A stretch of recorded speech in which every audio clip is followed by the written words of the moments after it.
नक्सल उन्मूलन अभियान के तहत हॉक फोर्स और सीआरपीएफ के जवानों ने साहस से नक्सलियों के हौसले पस्त किए हैं। जंगलों में होने वाली मुठभेड़ में ये जवानों ने अपनी जान की परवाह न करते हुए नक्सलियों को ढेर करने में भी सफलता हासिल की है। बीते कुछ समय से बालाघाट जिले में नक्सल घटनाओं में जवानों को शानदार सफलता मिली है और नक्सलियों के आतंक से भयमुक्त करने का काम जवानों ने बखूबी किया है। लेकिन अचूक सुरक्षा तंत्र में लगातार ड्यूटी पर तैनात होने की वजह से और जंगलों में ज्यादा समय बिताने के कारण ये जवान कभी कभी गंभीर रूप से बीमार भी हो जाते हैं और इन्हें नक्सली नहीं बल्कि मच्छरों का आतंक पस्त कर देता है।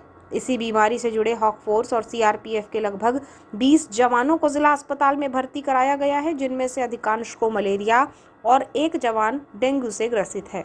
बालाघाट जिला कभी नक्सलियों का प्रमुख गढ़ हुआ करता था। यहाँ बड़ी नक्सल घटनाएं भी देखने को मिलती थी, लेकिन हॉक फोर्स के सर्चिंग ऑपरेशन और गश्ती दल की मुस्तैदी से नक्सली घटनाओं में काफी हद तक कमी आई है। कहा जाता है कि झारखंड और छत्तीसगढ़ से नक्सली सेफ जोन मानकर बालाघाट की सीमा में वक्त बिताने के लिए पहुंचते थे, लेकिन अब नक्सलियों के हौसले जवानों के पराक्रम और साहसी जवाबी कार्यवाही से पस्त हुए हैं। कई इनामी नक्सलियों को ढेर करने में जवानों ने सफलता हासिल की है, जिनसे उनकी हौसला अफजाई करते हुए शासन ने आउट ऑफ टर्न प्रमोशन देकर उन्हें सम्मानित भी किया है।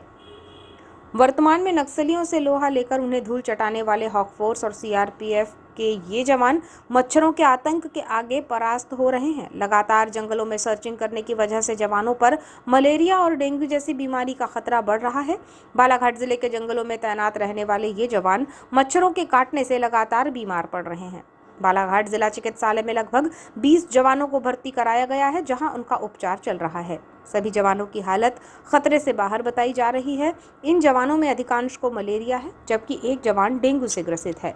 जानकार बताते हैं कि जंगलों में मच्छरों से अपनी सुरक्षा कर पाना जवानों के लिए आसान नहीं होता है, इसलिए ये जवान मलेरिया और डेंगू जैसी बीमारियों की चपेट में आ जाते हैं।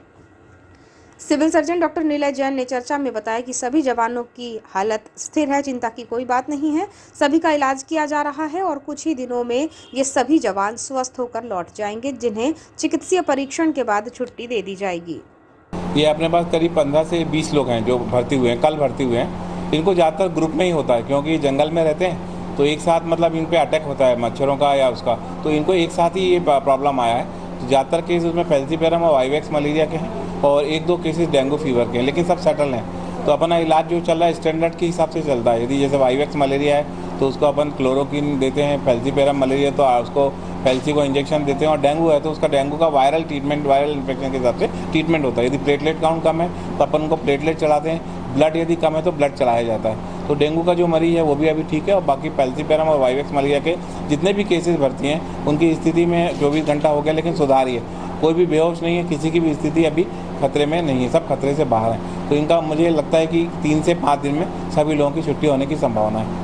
क्या वजह मानते हैं सर मलेरिया की, वाइवेक्स और फैल्सीपेरम की? कोई मच्छर ये माइग्रेशन की वजह से है? नहीं, वेक्टर जनित रोग हैं ये। तो आप जितना ज़्यादा रात में एक्सपोज होंगे, जंगलों में रहेंगे, भीड़ मतलब आप अकेले, वहाँ गंदगी है, पूरी पेड़ पौधे हैं, जंगल है, गंदगी है, वहाँ पे उनके कोई साधन नहीं है, मच्छर ही मच्छर है, उन्हीं की भी ड्यूटी करते हैं। तो ऐसे में ये मच्छरों का मतलब आतंक का शिकार हो जाते हैं, क्योंकि इनके पास भी लिमिटेड है ना। आप जंगल में खड़ेंगे तो आप कितना बचेंगे मच्छरों से, तो ये उसी के काटने से ही ये फैल्सीपेरम वाइवेक्स या डेंगू होता है। पर खुशी की बात ये है कि सारे के सारे अच्छी हालत में, नहीं तो उल्टा भी हो सकता था कि यदि मच्छर काटता है, डेंगू होता है, मलेरिया बढ़ता है तो बेहोश हो जाते, मलेरिया के कॉम्प्लिकेशन का शिकार हो जाते, डेंगू की स्थिति गड़बड़ हो जाती। पर अभी सारे